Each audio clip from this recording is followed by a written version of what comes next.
Hi! Within this lecture, we're going to learn how to install Kali Linux as a virtual machine using VirtualBox on our computers. So I'm going to tell the rest of the course from Mac because right now from this point on it will be the exact same points whether you have Mac or Windows. It really doesn't matter. And don't worry about these virtual machines in here. Of course, you don't have them in your machine right now.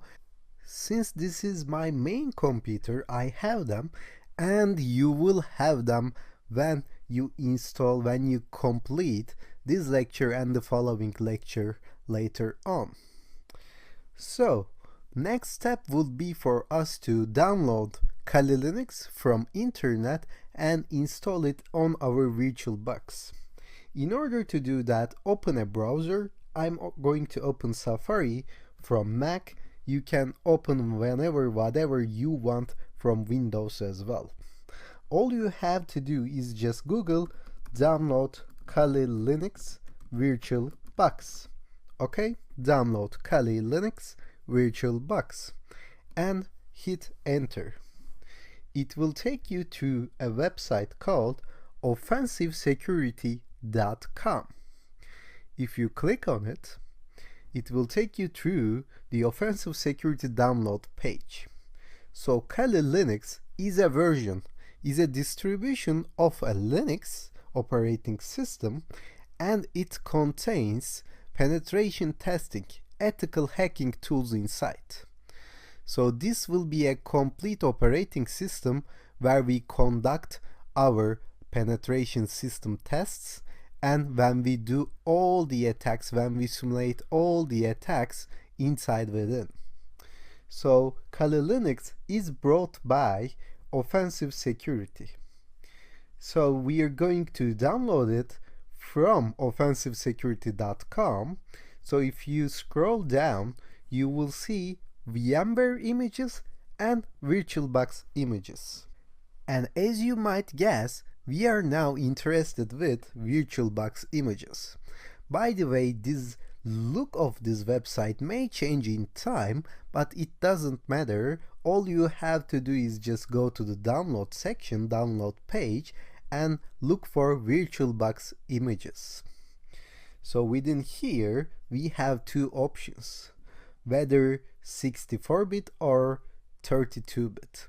It depends on your own host machine. So if you're on a 30-bit computer, you may download this one. And you are on a 64 computer, you have to download this one. So if you're using torrent on your own computer, you may choose to download it via torrent, but you may just click on this and it will just start to download it for you.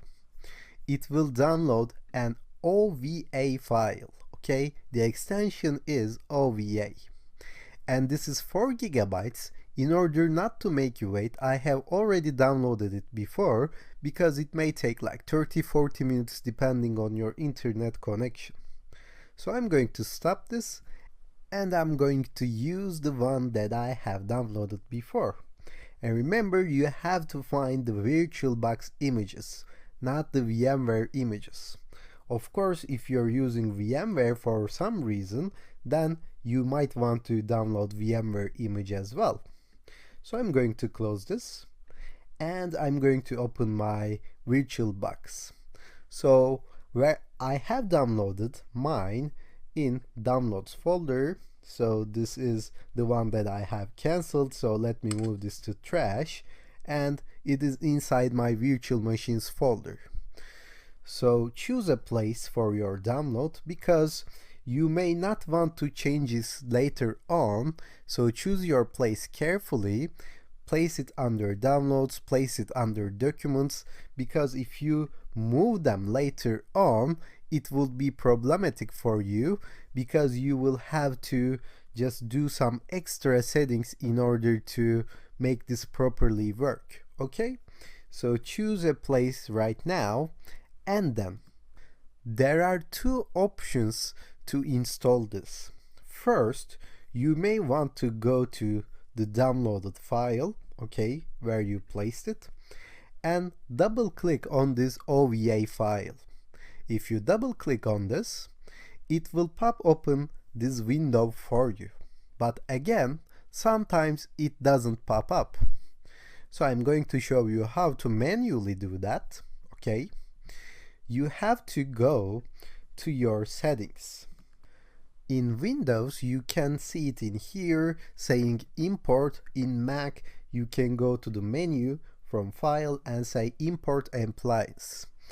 And you can say import appliance from Windows menu as well. So we are trying to import the device that we have downloaded. All we have to do is just select that OVA file from this folder here. So click on this and find the downloaded file, okay, and select it, and then you may say continue. Once you do that, it will give you some default values in here. Don't worry, we can change them later on. So I'm going to say import, and it will try to install and import everything for me. It will take a couple of minutes, so feel free to pause the video and come back after it's done. Once it's installed, it will add it to the list. So this is the one that I have currently installed. Okay, if you click on this, if you go to settings from here, you may access the settings of the virtual machine. Now we are not in the settings, we are not in the preferences of VirtualBox.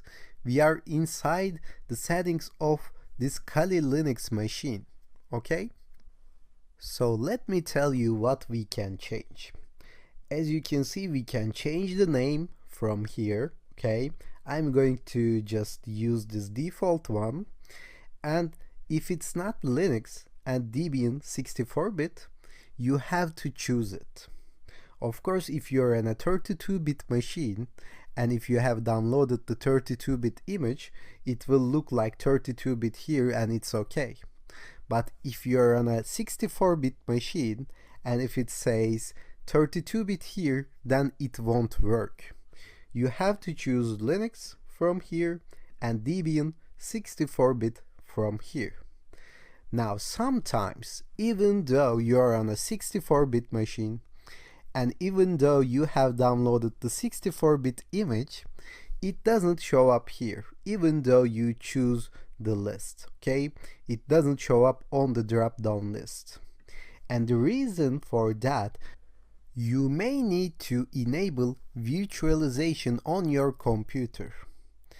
So there is something called virtualization technology, and it enables us to run these virtual machines. So sometimes it comes turned off on your system, and it isn't clear for everyone how to turn on, because in every operating system, in every processor, it has some different instructions. Best way to do that is to just get your operating system and processor name, okay? Suppose that you're on an Intel machine, i7, okay? Then you have to go to Google, like this, and say how to enable virtualization in Windows 10 Intel 7, for instance, i7. If you Google it, you will have so many results, you will have so many tutorials telling you how to enable virtualization. I'm not going to show you how to do that because it may need to go to BIOS settings, and you have to turn your computer off and on in order to do that. So I cannot properly record that, but it is fairly easy to do, and all you have to do is just Google this and find out how to enable virtualization. And most of the time you won't have to do that, okay? I'm telling you just in case you get any error regarding virtualization, or just in case the 64-bit doesn't pop up in here. So this was the most important setting. Then let's go to the system. And in system, you have to choose what kind of RAM you want to allocate to the virtual machine. As you can see, I have an 8 GB RAM in my computer. And it suggests me to allocate 2 GB of RAM. So you have to optimize this thing, because if you give too low, okay, like this, 4 MB, it won't open. And if you give too much, then there should be nothing left on your own computer, then it won't open again. So I suggest you start something like 1 GB. It's like 1024 megabytes. And Kali Linux actually runs good on 1 GB of RAM. If you have 8 GB, you may choose to give it 2 GB as well. But if you have less, like 4 GB, you cannot give more than 1. Because later on in this course, within following sections, we're going to use Windows and Kali Linux at the same time. So I'm going to leave this in 1 GB. Later on, let's go to the display where we can see the video memory, and it's better to leave this as suggested, as default value, okay? If you go to storage, you can see the OVA file that you have imported from here. If you go to network, then here you have to choose the network that you created previously. As you can see now, this is attached to NAT. I have to select NAT network, and from here I have to select that NAT network that I have created before. Later on in this course, we will see the other options like bridge adapter. We will use this bridged adapter when we use USB Wi-Fi cards within our systems. But for right now, I'm going to choose NAT network. From here, you may want to add some USB devices to your Kali Linux machine, and we are going to do that later on in this course as well. When we deal with USB Wi-Fi cards, we're going to use this USB section. But before you go and start the Kali Linux, make sure you select NAT network, make sure you just adjust this RAM, and in here in the system tab, there is also something called processor. In here you may choose how many processors you want to allocate to this virtual machine as well. And Kali Linux runs on one CPU efficiently. Kali Linux is actually a very efficient system. So you can click OK after you do these kinds of settings, and you can go here and say start. It will open a new window for you where it will just run the Kali Linux. You have to wait until it's running here. So you may want to minimize this, or you may want to maximize this window as well. It doesn't matter. I suggest you wait until it's opened, then you maximize. And it will take a couple of minutes, especially if it's the first time you're running this.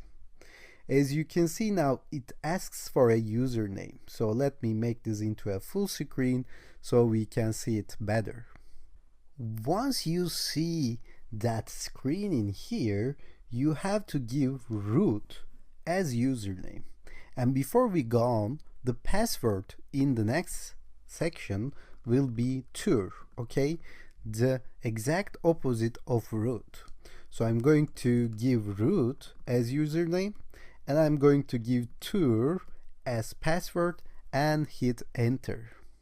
So this will be our default account when we use Kali Linux, and we're going to see how to change the password later on. As you can see, this is now Kali Linux. This is our This is going to be our main operating system when we deal within this course. And we're going to see how to use this Linux, how to use this Kali Linux in the next section. But for right now, you're okay if you manage to run this Kali Linux. You may want to close it down. All you have to do is just click the closing sign in here, and you can say save the machine state. It means that don't turn off. Whenever I click start, just pop this on. You may want to say power off the machine as well.